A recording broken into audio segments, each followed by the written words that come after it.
Here's a tutorial on completing the Zombies in My Town research project for Applied English due November 15th. So step one is to get the PowerPoint if you don't have it yet. The PowerPoint was shared during class this week, and it's also listed in all of the days of this week's unit. So we're in week 2, Zombies in My Town research. So for example, I'm going to go to Tuesday, November 12th. Again, it's listed on all of the days, but we're just going to grab it from here. So find the Zombies in My Town project.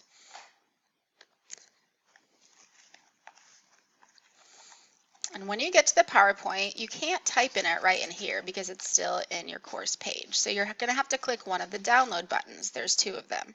Either one is fine. When you download it, it's going to show up on your bottom toolbar here. And so click on that. And it opens up the PowerPoint for you. Now, if you don't have Microsoft programs on your computer, send me an email and I can share with you a link to get the programs on your computer so you can open PowerPoint. Once you have it open, you're going to have to click Enable Editing. This makes it so you can type in the PowerPoint. Before you start, you should save it to your computer. So go up to File, Save As. The first time you say something, you should save as. That way you can choose where to save it so you can find it later. And I suggest, if you don't already have an English folder, just to choose your desktop and save it to there. And so you can keep it called Zombies in My Town. You might want to put your name up in that and then click Save. Okay, once you have it saved to your computer, then you can find it each day. Slide 1 says under Zombie Attack, Getting to Safety in My Indiana Town. So go ahead and click on the board and you type in your name. So for me, it would be Kate Potts. Obviously, you would put your name. And then put the name of your town. So let's say you live in Noblesville. Wherever you live, you put your town name there. So the purpose of this project is for you to gather information from a variety of sources this week. And once you have all that information in your PowerPoint, you'll create a public service announcement for your town on how to survive the zombie attack. So your next slide, you can switch slides over here. It says that there's an informational pamphlet created by the Centers for Disease Control in the form of a graphic novel. So you'll click on the link that's listed. It takes you to a graphic novel that you should read through. It's a short one. You should be able to read through it in about 10 minutes. Click on that, and it takes you to this online graphic novel that you can read through. Now, as you read through the story, it actually gives survival tips on surviving a natural disaster or something like a zombie epidemic. And as you read, fill in the questions, answers to the questions over here. So question 1 says, what type of supplies should a person pack during a natural disaster? Well, in here, it actually shows you on page 5 of the graphic novel some supplies to pack. And so you take the information from there and you put the answers in your PowerPoint. So for example, food, water. Okay, and you have to list at least 5. There's 3 additional questions for that slide. And then once you've filled out the slide, make sure you click Save. It's up here on the left side, and that makes it so that your information gets saved. When you're ready to move on, you can go to slide 3. And this time, you're going to use an online almanac. Now remember, an almanac gives statistics and data and facts about a certain topic. This online almanac will give you statistics and facts about your town, the city that you live in. So again, you'll click the link.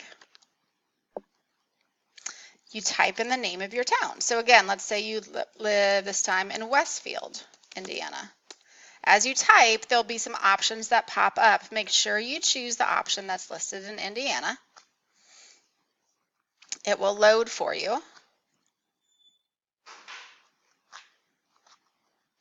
And then there's all this statistical information. So, for example, it says population from 2017, because almanacs are always on previous years, 35,956.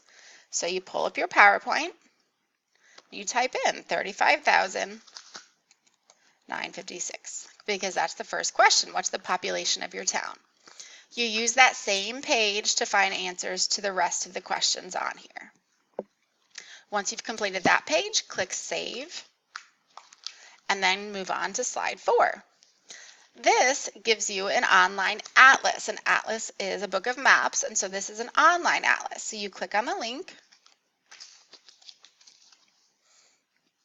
and it takes you to this online atlas of Indiana roads. What you're looking for in the PowerPoint, it asks you what are some major roads that go in and out of your city that can be used for escape. So use the plus zoom in button to find your town. So let's say you live in Clayton over here. If you live in Clayton, then the major roads that go through your city are Highway 40, which is right here indicated by that 40, and Highway 39, which goes up and down. So you go back to your PowerPoint, and it says, what are the main 2 roads that run through your town? So I'm going to put Highway 40 and forget the other one, 39. Or whatever the roads are that run through my town. Now, some cities that are really big, like Fort Wayne, Indianapolis, Evansville, they're going to have a lot of important roads close by. And so then you can fill in additional roads down here that you see on the map. Again, press Save when you're done with that slide. Then move down to slide 5. Now, today's research for this slide requires you to do a little more independent research about your town using reliable internet sources. So it says go to Google. So this time we're just going to practice using Google. And we're going to type in the name of your town and then type .gov. So here's an example, Lafayette, Indiana.gov. And we're going to be looking for the city's official website, wherever you live. So I'm going to go to Google. And I'm going to type in, for example, Lafayette, Indiana.gov. I've done this before, obviously. And then you should be able to find listed on one of the top searches, it may not be the first one, but on one of the top few searches, an official website that ends in .gov for your city. That means it's the government website, and so that means it's reliable information because it's created by your government in your town. And then this time, instead of having the page pulled up for you exactly what you need, where you need to find information, you're going to search through the different tabs to find the answers that the PowerPoint's asking. So, for example, the first question says, who is the mayor of your town? So we'll go back. Okay, we're going to look through these different tabs, and probably it's going to be under government. On this slide, oh, here's the mayor's office.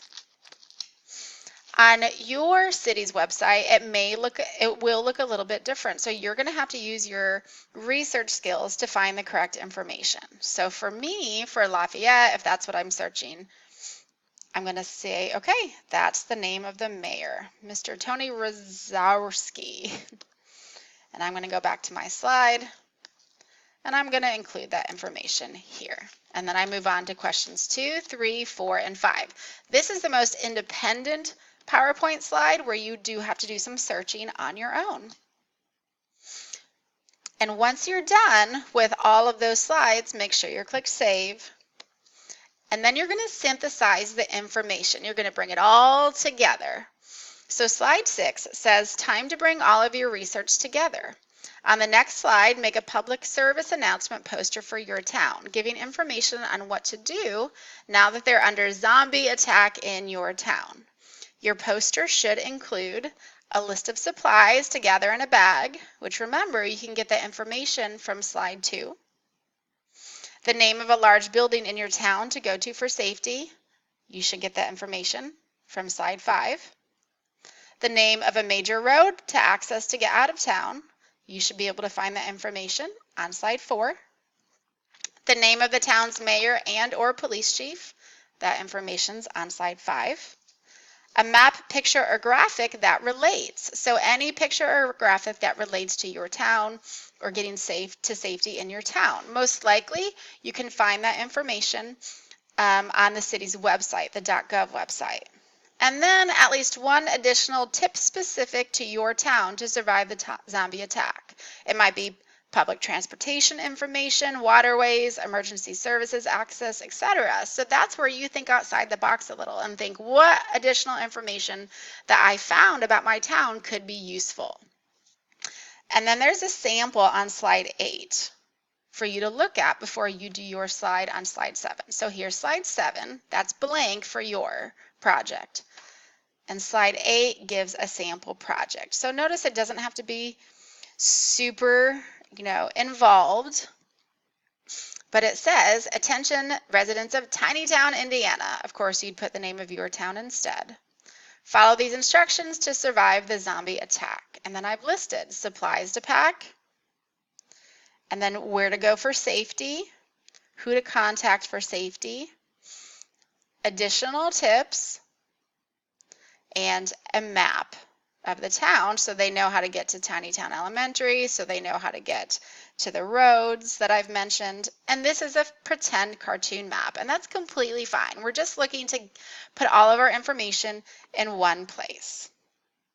So watch the second recording if you need help learning how to use PowerPoint to put all of your information onto slide 7. The next recording will show you how to do that. Contact me with any questions.